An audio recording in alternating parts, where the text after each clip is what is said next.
Hello and welcome to this deep dive conversation. My guest today is Dr. Heather Panter, a United States federal detective turned academic who is now a senior lecturer and program leader at Liverpool John Moores University. Dr. Panter has just completed a new book entitled Transgender Cops, the intersection of gender and sexuality expectations in police cultures.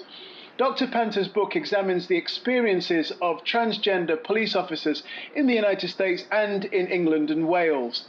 With 13 years service to law enforcement, Dr. Panter is well placed to discuss how trans stereotypes affect policing, how cisgender officers react to their trans colleagues, the evolution of queer criminology, and how the police can better serve trans citizens.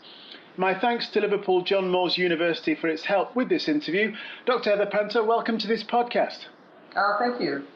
So let's get straight to it then. Why did you want to write about transgender cops, Dr. Panter? Initially, it started when I was still a police officer in the United States in Atlanta, Georgia. I worked alongside the first transgender female on our police department. She transitioned while with the police department, and I observed the way she was treated was completely different than the way I was treated being a lesbian, masculine, of center identity. So I became a little bit consumed with, well, why am I being treated more favorably than she is? And I wanted to see if there was something I could do to improve the occupational experiences of people identified trans, and also how the police deal with the trans community. Now, clearly you then have personal experience of working with a trans officer. When you say that the officer was badly treated, was that a common across the board, or was it just individual officers? Well, the administration tried to actually put her aside in a way and hide her away from public eyes when she was doing her transition, which I objected to. I believe that a large majority of officers, because of the masculine environment within policing, they had a hard time accepting the fact that here's someone who has been in the police service for over 20 years, identified as a male, and has started the process of transitioning into being a woman. It was very different for them. It was something they've never had to face before, and because of the hyper-masculine culture in policing, it made things, I think, a little bit more difficult. From that experience then, in your research for your latest book, would it be fair to say that in general the police have a problem with transgender officers? Yes, definitely. There is still elements of transphobia and homophobia that still exist in policing, despite the progress that has been made recently. Like, for example, in the past year alone in the UK, there's been a 45% increase in transphobic type of hate crimes. When we're talking about a population in policing that's a little under 1%, why should we actually pay attention to this as researchers? But what I believe is pervasive when we look at police culture in general, if we improve policing from within, it'll change on how we respond and how we react to the general public in question. And with the alarming trends of 45% of transphobic hate crimes going up in the UK alone, obviously this is something that needs to be addressed. Is it possible to say that your experience when you were a detective in Atlanta perhaps was the experience then, but things have moved on now? Would that be a fair assessment, Dr. Panter? Absolutely. There has been. I'm not dismissing the fact that there has been some great positive strides that are currently occurring, from arguments as far as actually including a transgender transition policy within policing. There's over 19 policies, 19 forces out of 43 in the UK that specifically have put it online for the general public to see, and also for future police members of staff who might identify as trans to be able to understand that, okay, well, maybe this is a department or a force that's actually going to support me. I found with the course of my research, when I looked at individuals who worked alongside transgender officers, initially they were very dismissive. I would dare to say probably a little bit cold towards their colleagues.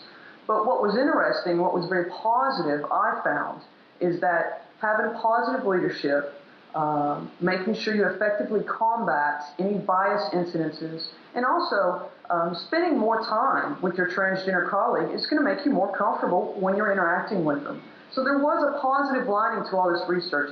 It's not all bad.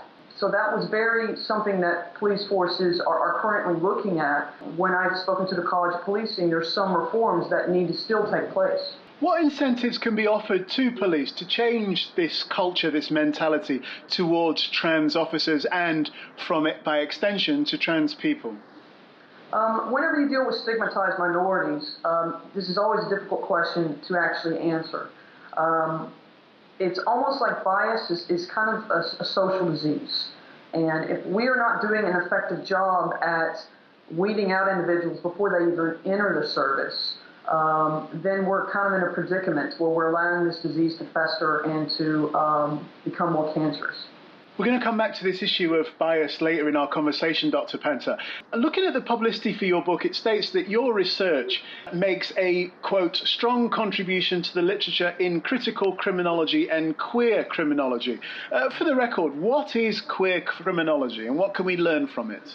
Queer criminology came about through Nick Groombridge. He was an academic who advocated that current criminologists are not spending enough time specifically focusing on the unique challenges that LGBT plus identified individuals actually face in respect to law enforcement and criminology in general. So, for example, if we are looking at the prison population, while you may be looking at gender in the prison population, sexualities up and not until after the 80s were really being explored academically. So this is a forward-thinking movement as far as that spend more time focusing on this smaller population to see if we can rectify the problems from this end, and maybe this will cause us a way to take a step back to look at other stigmatized minorities in much larger numbers. Now, you are a criminologist. Is queer criminology having an impact on policymakers? Absolutely, without a doubt. As far as I've seen it, at least dealing with different forces in the U.S. and also in the UK, recruitment patterns have changed, specifically targeting members of the LGBT plus community. Another issue that some police forces in the UK are dealing with that I found out through the course of my research is that some forces are also implementing uniform changes. You see, in America, police officers are underneath one uniform. We all wear the same gendered uniform. In the UK, for example, there still exist forces where there is a gender division per se. And while these visual differences might be quite small, it's enough to highlight these differences and cause conflict for people who are dealing with their gender presentation. Let's go to your book now, and I'm going to focus a little bit on the work that you've done in the England and Wales context. How many trans officers did you speak to in order to complete the research for your book? Well, on paper, I officially spoke to 14 transgender police officers.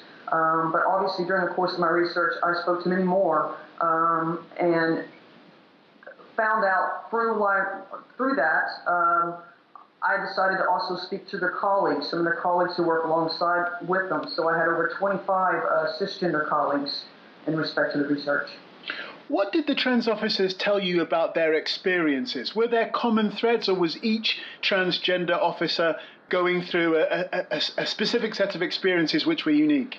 No, there were several common trends. I found out that trans women, people who identified as men and then had since transitioned on the force and now identify as female, face varying degrees of hostility directed towards them at least one point during their police career, which is consistent with previous research. But by and large, for example, I had one participant disclose actually being physically attacked by colleagues while off duty, to complaints being filed more so than other members of staff. They felt like they were being specifically targeted. I also found that trans men, on the other hand, reported a much more positive overall experiences than trans women when I looked at these identities in policing. What did you put that down to? Well, obviously, I equated it to the fact that policing itself is a very hypermasculine and still is a very hypermasculine profession.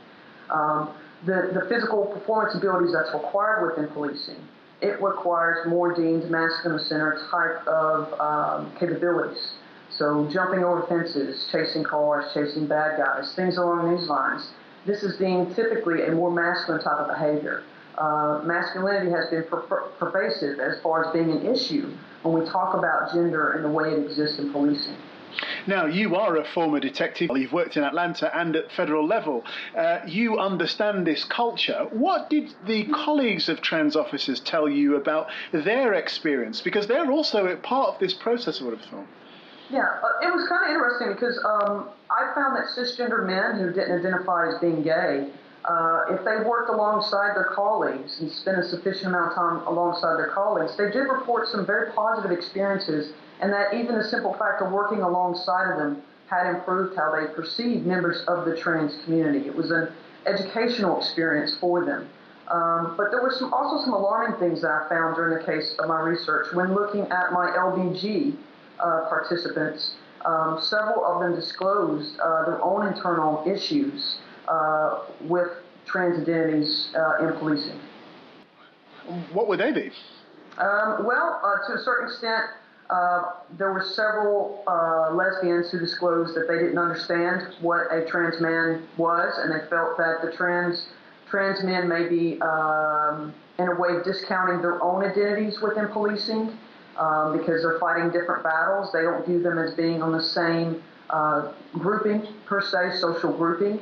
So there was still some hostility even within the LBG with the T community combined. It's clear also that there's a time that it takes to complete gender reassignment. What was the impact of this lengthy duration on the relationship between those officers working closely to the trans officer and the wider police community, and in particular the hierarchy? Did the fact that this took place over a period of time worsen the relationships, or did it give people an opportunity to get used to this situation? That's an interesting question because, the normal transition, and I use that term very loosely, normal, because each transition period is different for each individual. So some individuals may decide to go through just hormone replacement therapy. Some individuals may decide to go with either just a top surgery, or some people may decide to go through a complete gender transformation. There are some genderqueer identities that exist in policing, but when we talk about transitioning in general, there was a significant amount of issues that these officers had to face. As one officer told me, they felt like they were constantly fighting a bull in a bull ring with people watching. Nothing was deemed as private. Several officers disclosed during the transition their medical disclosure was released without their permission, which is obviously in violation of employment law.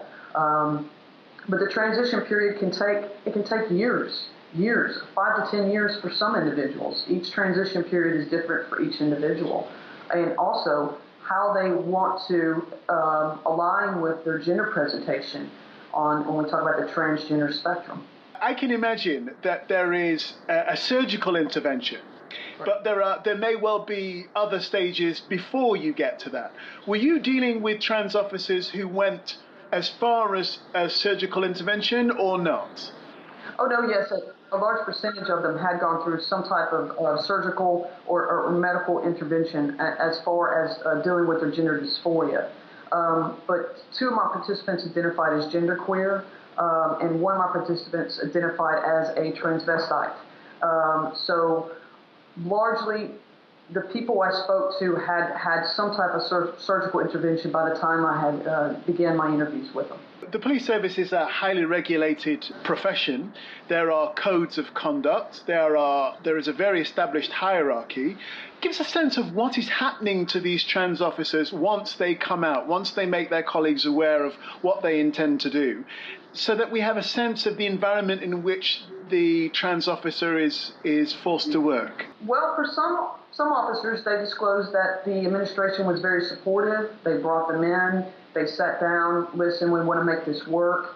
Can you tell us what we need to change? How can we rewrite our policy? We want to help you. And then I would have the other end of the spectrum where officers, once they came out, or a lot of them were forcefully made to come out, not on their own terms, their administration then would write up uniform violations for the way their hair was cut, or the way that their fingernails were, or the fact that they wanted to wear the male's hat versus the female's hat in the UK. So it became almost like this very bureaucratic kind of penalty system that came in a way to kind of push them out of policing, if that makes any sense. Yeah, it does. Did you find in your research, Dr. Panter, that once a trans officer had made known an intention to transition, that the officer was then assigned to new tasks that took that officer away from the public? Yeah, just like with my former colleague who kind of motivated me to look at this research, I found that this was an issue particularly with trans women. Once someone had come forward and said, I want to transition, some of the officers disclosed that they were upset that they were taken off the front line. So they were put in either property or communications or an area where they would not have as much interaction with the public. While some viewed this as positive, even more viewed it as negative. There were some that said, you know what, they were actually looking out for me. But by and large, much more people said that they found this insulting. They wanted to continue to do their job. And what's interesting about these individuals is the fact that they are probably going to be one of the most loyal employees that you're ever going to have in policing if you back them up. This was one thing that came up over and over when I spoke to these officers. They said, we want to do this job. We want to help out our own community, and we want to help others. That's the whole reason why we're here. Yeah, that's an important thing. There was a real sense of commitment to the job, to the profession, and a desire to stay within. And was there a sense that this was being reciprocated by senior officers? With the officers report the positive experience, yes, very much so. But with those with the negative, that's why I dedicated the book to them. Is they're fighters. There's no other way for me to word it. I've had to face my own challenges when I was a police officer in the American South, where bias is still rife.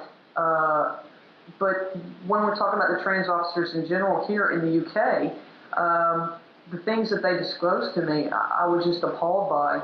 And I'm hoping that there will be some more positive changes in the future. How does the American experience of working with trans officers compare to the experience in England and Wales, Dr. Panter? Well, interestingly enough, American trans officers reported less incidences of what I would call occupational bullying when it comes to uniform policies than in the UK. So, and I believe that this was due to the fact that these gender differences were not as highlighted with the uniform. So, for example, officers were more likely to be written up, like I said, for hair length violation and things along that line in the UK than in the US. But that does not mean that US officers do not face equal, if not worse, types of oppression. Are you heartened by the videos that have appeared on YouTube and other places which show trans officers working in standard police duties? There seems to be an affirmation on the part of the police authority. Do you think that's just public relations, or do you think that there's something in that to make us all feel good about the way the police service is moving? I hope that there's something very positive in it, but I'm afraid, unfortunately, a lot of times there might be a lot of what we call tokenism that's going into effect. I've seen this from the gay community standpoint. You know, look, we have a gay officer here. We're very proud of this gay officer. While this officer may not want to be the token person who's dealing with the media, they just want to live their life and just move on. I think it's also important to ask Dr. Panter, from your research, what has been the reaction of the public to a trans officer who continues to be involved in frontline policing? Well, they reported some very interesting stories. One officer disclosed to me, that I wrote about in the book, an incident where she told her supervisor that she had completed her transition after she had since changed job assignments. Her supervisor at the time advised that maybe there should be some type of public relation document that she should hand out to members of the community while she was on patrol, which I found absolutely insulting, and obviously she did too. Some members of the population that I interviewed, they also told me stories. It's about children speaking at a school, speaking to children, just talking about policing-related issues and safety issues, and then the child going home and telling the parent, there was a person who spoke to us who identified as genderqueer or identified as a trans woman or trans man, and the parents contacted the administration and complained that these individuals are in uniform. I think once you give a face to an unknown identity, it becomes familiar to you. And I think that that should be the objective of the forces in the UK and in Europe also, because I presented this research to several academics from Norway also. And if something becomes more normalized to us, it becomes more accepted. And so I believe that, unfortunately, when you're a member of the LBGT, and I'm including the LBG in with the T's here in respect to that, you have to be a constant walking advocate.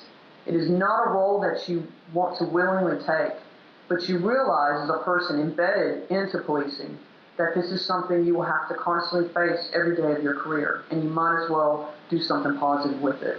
And that was the same kind of things that I heard from our participants in this research.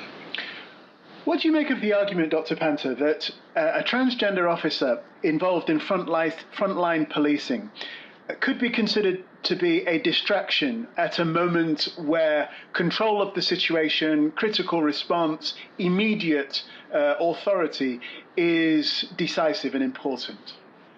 I think I would actually completely disagree with that, because when someone needs help, they do not care if you're black, if you're Asian, if you're man, if you're woman, or what your hair even looks like. In respect to this, I think the community by and large in these situations, while they may find it interesting, and as quote unquote some people have said my research is controversial, I think it's a problem that we're going to have to learn to adapt and overcome, per se, our own biases. And this is why their identities in policing is so important, and why we should encourage more transgender identities to enter policing, the military, and other realms of employment. What do you make then of the other argument that says, Dr. Panter, that police officers close ranks against those sections of society that they deem to be hostile, critical, and or difficult? And this would include trans people. So as a result, it's more difficult for trans officers to be well integrated in the police service. What do you make of that? I absolutely, unfortunately, would have to agree with that.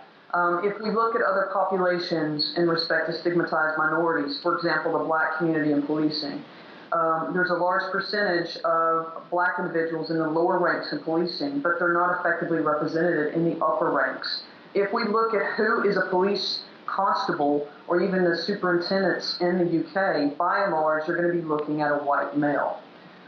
So it's not just the trans community who's going to be facing this, but there is an endemic system in place here that obviously hinders certain identities to move forward. Otherwise, we would have an effective representation when we look at the upper police ranks. So there is, per se, a diversity ceiling that different communities have to face within policing. So from that, Dr. Panter, would it be fair to say that as the police relationship with the trans community improves, so the experience of trans officers will also improve? Absolutely. Absolutely. Yeah. All right, well, let's widen then our conversation. You have a direct experience of what it is to be a police officer working with a trans officer in the United States. You're now an academic here in Europe. And it's clear from your answers that America tends to be a leader in this area, in this space. So what can the English and Wales police officers and police authorities learn from the American experience so that they could speed up the process of inclusion towards trans officers? Well, there's several things that they could implement. For example, I'm a big believer that if you create a transition policy, it will not only protect the employee, but it will also protect the supervisors and the administration. If you make this document available online for the general public to see with nothing to hide, this can actually benefit long-term, maybe recruitment patterns towards recruiting members of the transgender community. When I looked at the motivations why these individuals wanted to enter into this historically well-known homophobic, transphobic, racial dichotomy tension that exists within police culture, hyper-masculine culture, interesting enough, I found that these individuals are much more likely to be drawn to policing. And with that being said, I think that this is an area that police forces could actually look towards specifically targeting. There could be more of a targeting drive. There's some forces who have done quite a well job. For example, Manchester. I observed Manchester for the past 5 years, actively recruiting members of the transgender community to join the forces in respect to that. But also what was interesting when we look at police leadership, there's a slippery slope as far as making jokes in the office goes. If a supervisor was more, shall we say, stern in combating inappropriate jokes or any types of bias incidences that were observed, it resulted in a more positive experience for those that they were supervising. Also, what was interesting in the course of this, looking at leadership specifically, which was something I really didn't plan to focus on, was that those who were transitioning disclosed that they felt more comfortable at times speaking to female supervisors or individuals who they deemed to be more warm and friendly than their upper command. Some people will hear what you say and they'll say, look, this is yet an argument, an advocacy of more political correctness within the police service at a time when the service is faced with an ever more complex society. What do you say to that argument that says, look, we need to focus on how to do our police work better and not start getting involved in applying the latest politically correct stricture? Well, the problem is that there has been this foundation in place. We need to rebuild our thinking within policing. We need to understand that, well, yes, we're seeing a 10% increase in transgender police officer associations, which can either signify one of two things. Either we have more trans cops entering policing, or we have more people feeling that they can openly say that they are trans in policing in respect to that. So it's not necessarily being PC gone awry. It's about justice. If you are going to be putting that uniform on, you should have some of the best men, women, or whatever identity they may identify with in that uniform. The injustice of one person, while it may seem insignificant, can tarnish an entire force. So this is why when we talk about becoming better police officers, we have to do something. We're going to be constantly evolving. And this is not a bad thing, but we need to make ourselves more approachable when we've got this 45% increase in transphobic hate crime, to let people know we understand where you're coming from. We understand what you had to go through. Otherwise, what's the point of having someone in uniform if they appear standoffish to someone? When you mention that figure of a 45% increase in transphobic hate crime, is that globally or in the United Kingdom or in the United States? That's in the United Kingdom in respect to statistics from the Home Office. Well, on that point then, I've looked at research from the United Kingdom's Stonewall organisation, which was published last year. It confirms exactly what you said. This research shows that 2 in 5 trans people have experienced a hate crime or incident because of their gender identity in the last 12 months. The research, which people can find online, it's called LGBT in Britain, Hate Crime and Discrimination. It's a survey. Also revealed 1 in 4 trans people have direct experience of online transphobic abuse in the last month. So, given your experience of working as a police officer, you have an experience of the United States and the United Kingdom. You've done the research for your book. What do you make of the assertion by one writer in a British newspaper that we are living through an epidemic of violence against trans people? I would actually agree with this. Interestingly enough, if we look at statistics in America, for example, and I hate to keep bringing America in this when we're talking about Europe, But a lot of the research that, when we're talking about trans studies, are coming out of America and also Australia.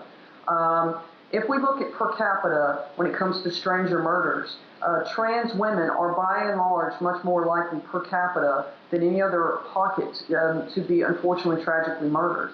There obviously is an issue within society in general, and obviously this permeates through policing when we talk about it. So even the way that crimes are investigated can lead to some serious life or death consequences for people in the community. What can the police do to improve their relationship with the trans community?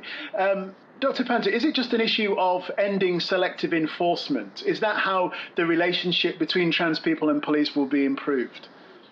Absolutely. One of the things that came up in my book as far as selective enforcement goes is that I found that those who didn't identify as trans or cisgender individuals stated that there is still a system in place where you specifically will target trans individuals for perceived deviant sex crimes. So, for example, trans women would be stopped on the street and assumed to be a prostitute when, in fact, she is not a prostitute. There's already research that indicates that police officers are much more likely to stop trans women and assume that they're connected to some type of illegal sexuality or a deviant, or what is perceived as a deviant sexuality. So this targeting is still in place. For example, when we look at the gay community prior in the 80s and 90s, it was very common for police officers to raid businesses that were frequented in coffee houses by members of the gay community and specifically target them in respect to while they're not targeting other members of other communities. This happened as far back as my previous department. If we look at 2012 at the Eagle bar raid incident. Now, whether or not that was specifically selective targeting, I don't know. But I will say that there are other bars that were also had other complaints filed against them in respect to that incident that were not rated by my former department. Do you think the police has a better record when dealing with lesbian, gay and bisexual officers when compared to trans officers? Absolutely, absolutely.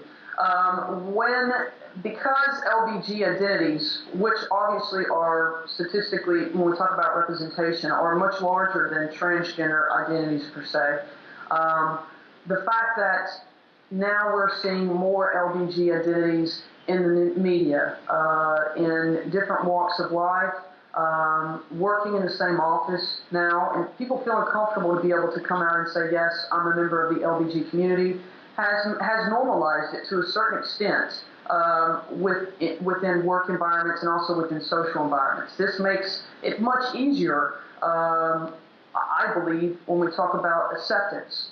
And this is the issue that the trans community is now facing. They're facing, to a certain extent, almost the same, but a little bit different issues that the gay community had to face in the 80s and 90s and even today. They're just a few steps behind in respect to getting back to that point of, that normalization process per se, that, yes, I'm trans, so what, right? Because when we spoke about this in preparation for this interview, you talked about this real iron law in the police service that women were considered to be either a bike or a dyke, which is a shocking phrase, but one that we're all too familiar with. Yes. Unfortunately, I thought that this was just an American gender phenomenon. It's well known, it's a famous saying, you're either a dyke or a bike in policing when we talk about female identities and representation in policing. But when I began to start doing my interviews of UK participants, this statement came up. My participants were talking about it again.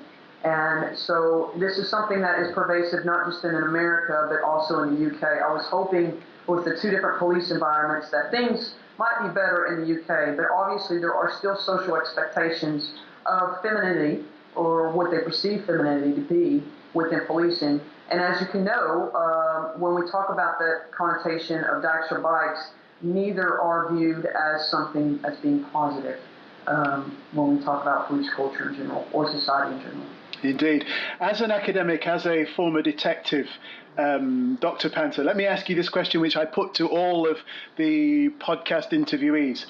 Do you believe, given what you've said in the past half an hour or so, do you believe that the arc of history bends towards progress? That's a tricky question. I would have to say it does. I'm not all doom and gloom. I believe that you're going to have to fight, and you're not going to have to quit fighting, especially when you're a minority in policing. But there are positive changes. I mean, if we look at the black identities in policing from the 60s and onwards, there has been something positive made. Now, black identities are still fighting in policing for equal representation. But I don't think it's necessarily all doom and gloom. I would lean towards progression, absolutely. Finally then, Dr. Panter, if we return to your book, which carries the great name, Transgender Cops, the intersection of gender and sexuality expectations in police cultures, what can the police service in England and Wales learn from the conclusions of your book? There needs to be more focus from the College of Policing potentially, or from some national accredited body that's going to enforce universal uniform rules and transition rules, and also the way they protect their employees. That was the issue that kept coming up over and over, was a lack of continuity between these 43 forces. So while what was in place with the London Met, for example, was completely different than what was in place for Cardiff, Wales. So there needs to be this improvement of continuity when it comes to work rules, how we're going to protect these employees, but also to encourage recruitment and more interaction. And some forces are better than others in respect to dealing with public awareness campaigns in the trans community and the gay community in general. But we still have progress to make. Dr. Heather Panter, thank you. No worries. Thank you.